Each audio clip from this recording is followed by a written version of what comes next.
The primordial form of the Erd tree holds the power of the crucible of life, close in nature to life itself. The Hornsent view the crucible as sacred for the refinement wrought through its evolutionary gifts, most prominently their tangled horns.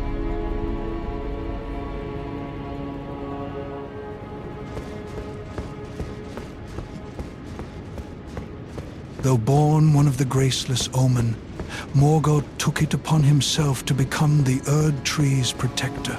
He loved not in return, for he was never loved, but nevertheless, love it he did.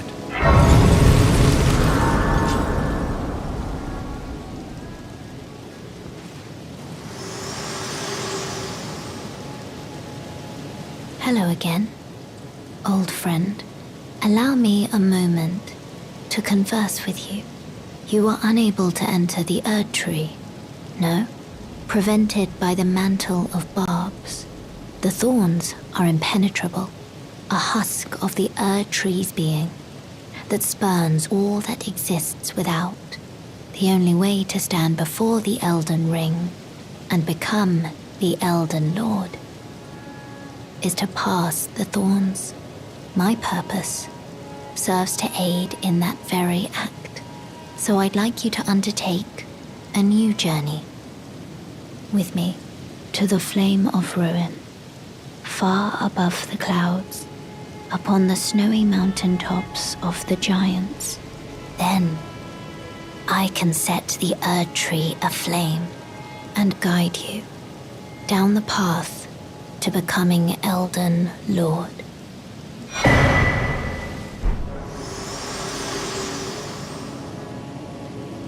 Think not of the kindling. I shall see to that. All I ask of you is to make the journey to the snowy mountain tops of the giants, far above the clouds. I know I'm asking you to commit a cardinal sin, but it must be done to reach the path beyond, and that is the path I wish to travel. What is your mind?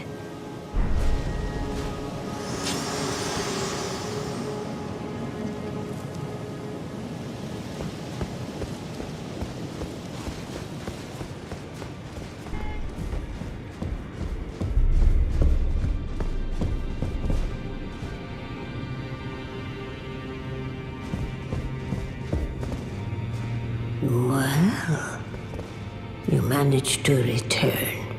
You know what this means. The Erd tree has spurned you. The fingers remain still, shaken by this turn of events. They are busy consulting the greater will. When they are finished, the fingers will again offer their guidance. But thousands, if not tens of thousands, of moons must first pass. No matter for me, but you. How will you ever manage the weight? Oh my. Heavens forbid. That is not the domain of mere men. The burning of the Erd tree is the first cardinal sin. And you say you seek the power of the Rune of Death too? The Rune of Death goes by two names. The other is Destined Death, the forbidden shadow plucked from the Golden Order upon its creation. Unleashing the rune now would be unthinkable. The fingers would never permit it, nor would the greater will.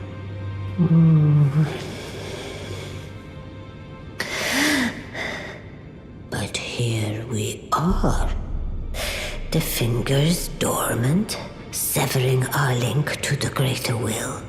The realm and all life in ruins. Impossible events transpire beyond the ken of the fingers. Who is to say that the cardinal sin must be cardinal forever? Go on. Finish the job. Take the course you deem most worthy. You must find kindling. Only the smoldering flame in the great forge of the giants on the highest peak in the lands between can burn the Erd Tree. But special kindling is required to reignite the flame.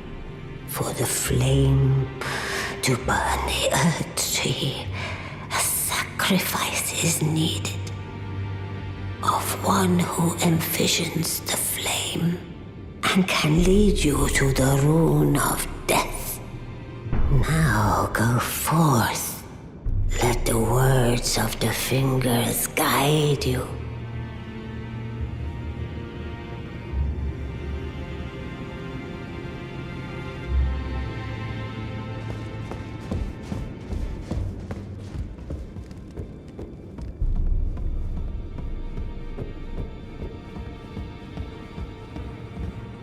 Go and unshackle my corporeal flesh, trapped in the sewer jail below the capital.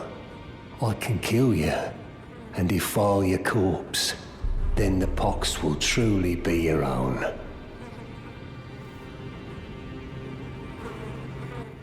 It is said that the sickness of the flame of frenzy began with Shabriri, the most reviled man in all history.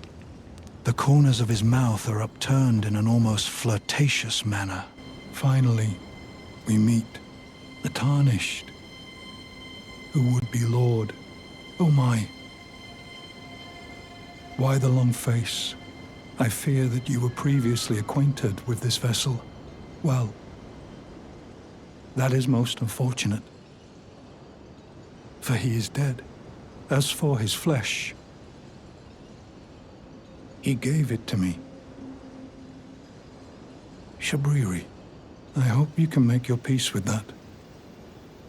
You were about to sacrifice something precious, the life of a fair maiden, that you would toss into the fiery forge, only so that you may be Lord. What a horrible thing to ponder. Your ascendancy requires her sacrifice, whether she wishes it or not. But how would the Lord, crowned so, be looked upon? Chosen, tarnished, and would-be Lord, dare to tread the path of true rigor, spare the poor girl, and singe your own flesh in her stead. If you are prepared to show resolve and attain lordship through righteous hardship, then heed the words of I, Shabriri. Chosen, tarnished, and would-be Lord, descend into the depths far below the Erd Tree capital. Seek audience with the three fingers and the flame of frenzy. If you inherit the flame of frenzy, your flesh will serve as kindling, and the girl can be spared, setting you on the righteous path of lordship, the path of the Lord of Chaos. Burn the Erd Tree to the ground and incinerate all that divides and distinguishes. Ah, may chaos take the world. May chaos take the world!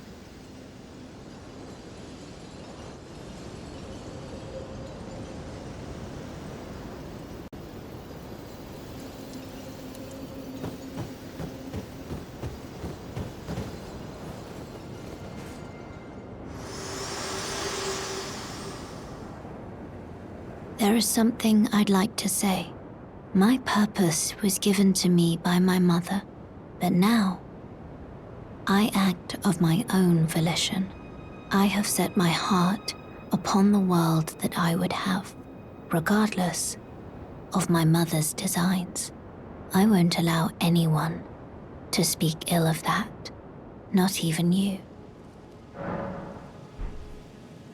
No other Tarnished was closer to the throne of the Elden Lord than Vike. But without announcement, Vike traveled far below the capital, and was scorched by the flame of frenzy. To gaze into one another's eyes is truly the most intimate form of human contact. Did he make his choice for his maiden, or did some other force lure him with suggestion?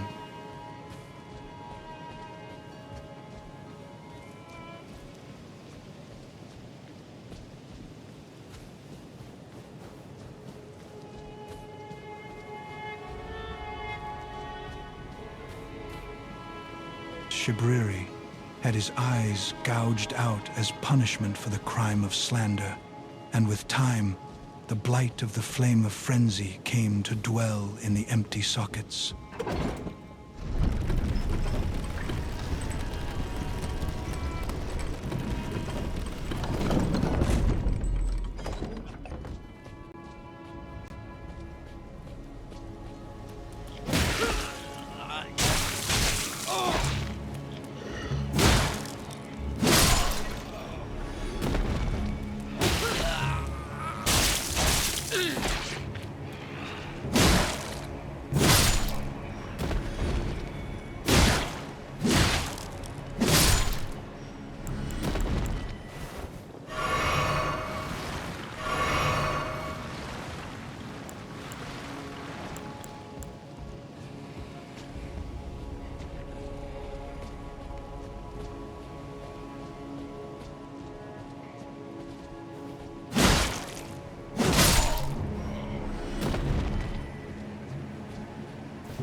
Below the royal capital of Leyndell is a vast network of sewers.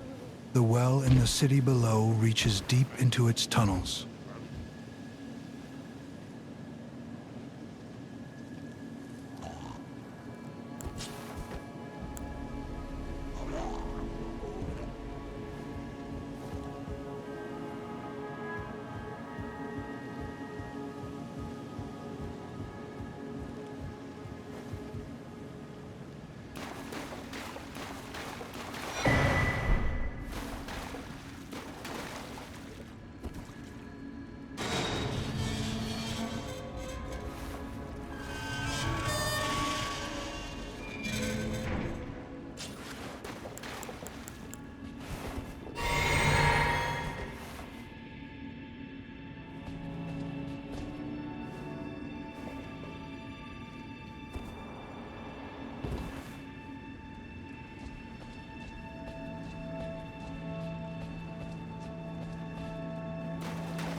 vestiges of the crucible of primordial life.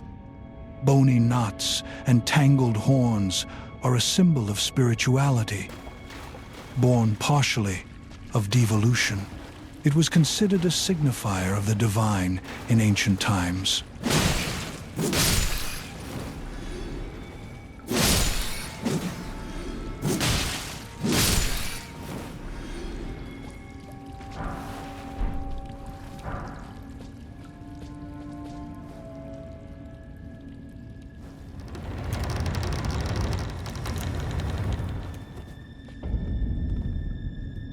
But now, as civilization has advanced, these evolutionary gifts have become increasingly disdained as an impurity.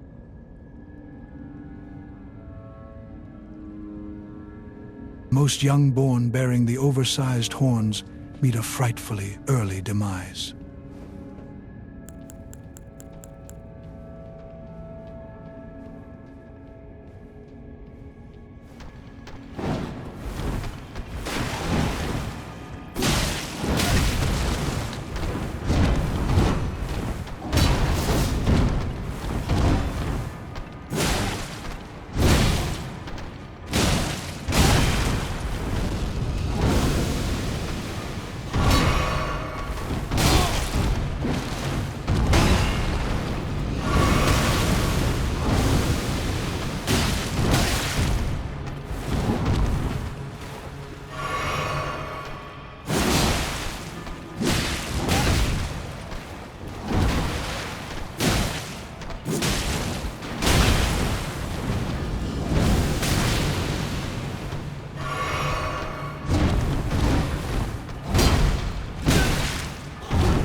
Get me out of here. I must eat more. Defile more. Everything that matters to you for generations to come. I am the Dung Eater, a scourge upon the living.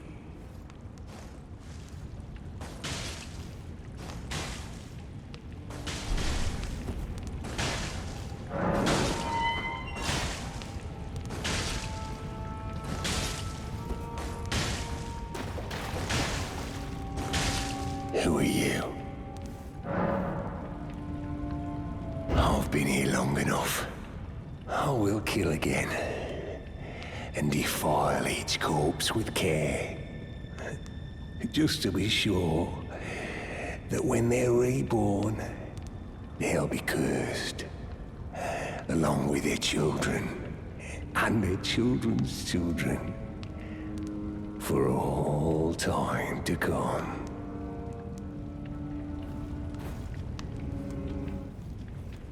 Worn by the Dung Eater is a malformed helm, resembling an omen with its horns cut off.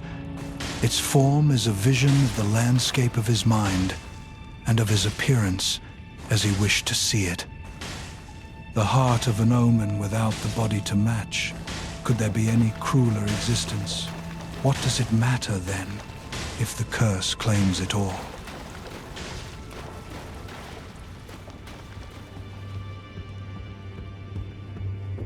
No. I need to do better than this. This will never kill a god. I can do better than this. It needs to slay a bloody god.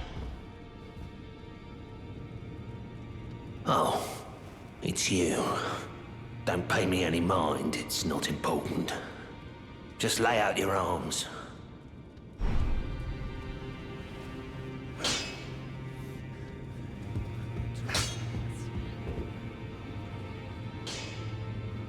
Greetings. Are you here for spirit tuning? I can't hear them anymore. The voices of the spirits cowering from the curse. I suppose the Dung Eater must have left the round table. I just pray nothing ill comes of this.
All right, mate. Want some more crab, do you? Yeah. And now I've seen it here again. Never thought I would. What he does to those bodies. It was him. No question. That monster. He's lurking round here.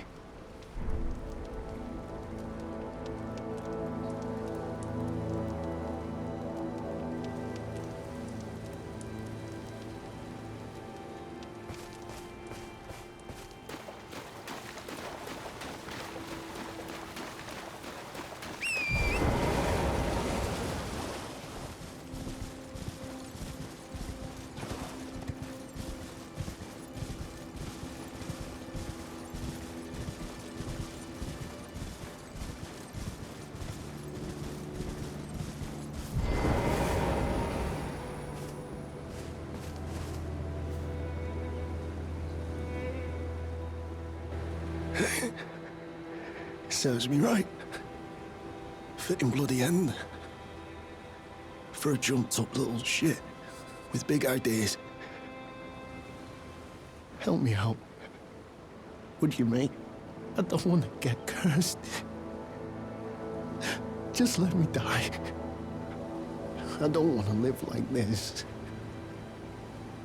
Not anymore. So, please.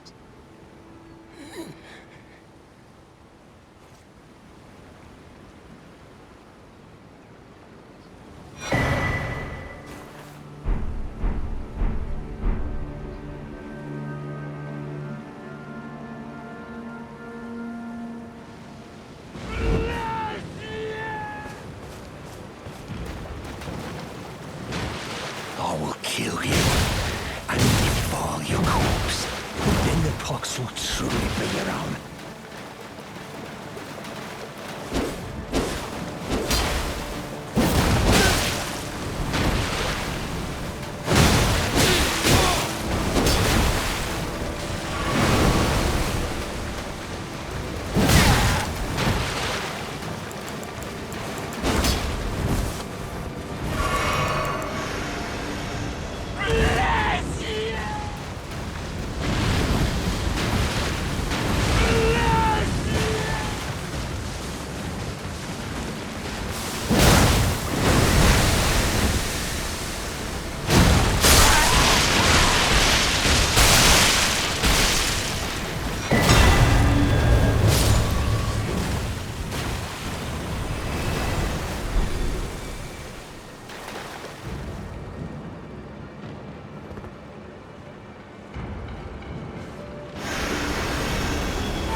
Greetings. Are you here for spirit tuning? Be on your guard, I beg you. He's back. The Dung Eater, again. I can hear them, the spirits as they howl and lament in fear of the curse. And worse than ever, the reverberations of the twisted malice in itself. But after all this time, I've started to grasp it now. I can hear, in the malison, another fearsome order.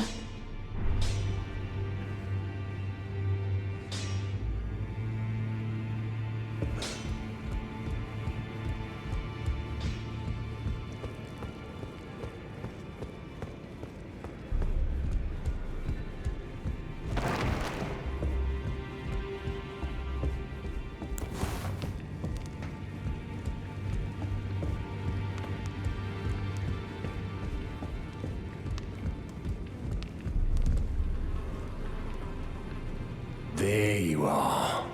You warded off my blessing, despite the curse stirring within you. No one has succeeded in that before. How? I thought. Then it hit me that you are, in fact, me. And I am the Dung Eater. It is my flesh that must receive the blessing. Give me your blessing. Defile my flesh with the seedbed curse, again and again, until it is done. Until a cursed ring coalesces, and may one day defile order itself. Countless I have killed, and countless I have defiled, and soon the fruits will be born. Hundreds will be reborn cursed. And they'll bear thousands of cursed children, who bear tens of thousands more. A few of those will be born just like me. And they'll kill and defile and bless in my stead. The rotten fools. My fate was the grandest. Most brilliant of them all. My corporeal flesh lies in the sewer jail beneath the capital. Give it your blessing. Defile my flesh with the seedbed curse, until a curse ring coalesces that may one day defile order itself. Each seedbed curse is cultivated on corpses, each killed and defiled by the Dung Eater. A tender pox afflicted with omen horns. By doing so, he prevents dead souls returning to the Erd Tree, leaving them forever cursed. One of the most loathsome things found in all the lands between.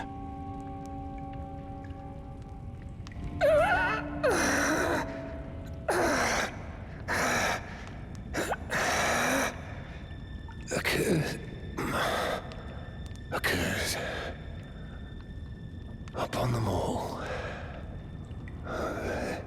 They'll be born cursed, all of them, along with their children. And their children's children. For all time to come.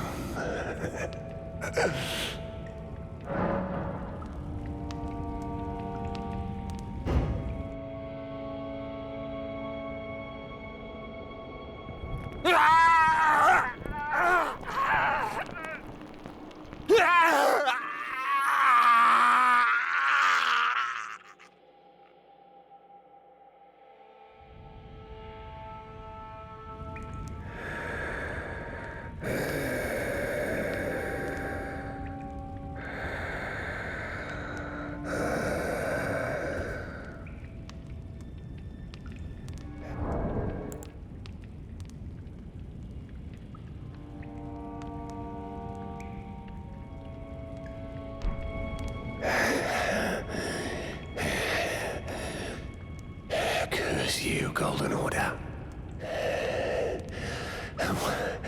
One day, you'll get what's coming.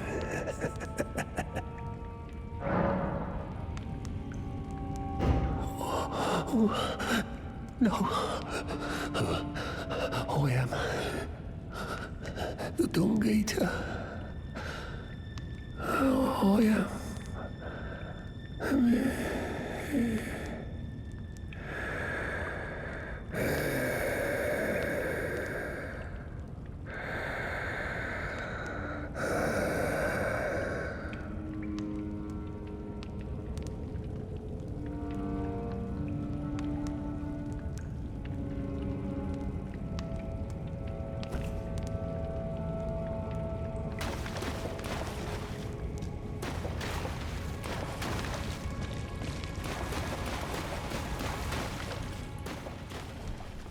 Shackles were used to bind the accursed people called the Omen. Though faint, the shackles still retain vestiges of power. Some such fetishes are bathed in golden magic, made to keep particular Omen trapped under strictest confinement to Earth, if only for a short time.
The Omen killers are butchers of twisted conscience. Their thick apron is worn in remembrance of Rollo, the progenitor of the Omen killers and a perfumer of antiquity.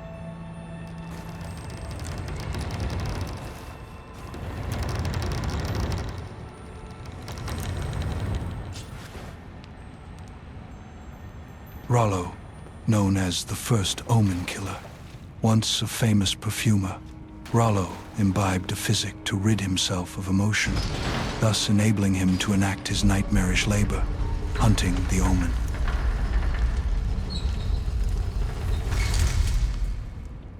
They bear the smirking face of an elder, twisted in wicked delight. This visage is carved in the image of the evil spirits that haunt the Omen in their nightmares.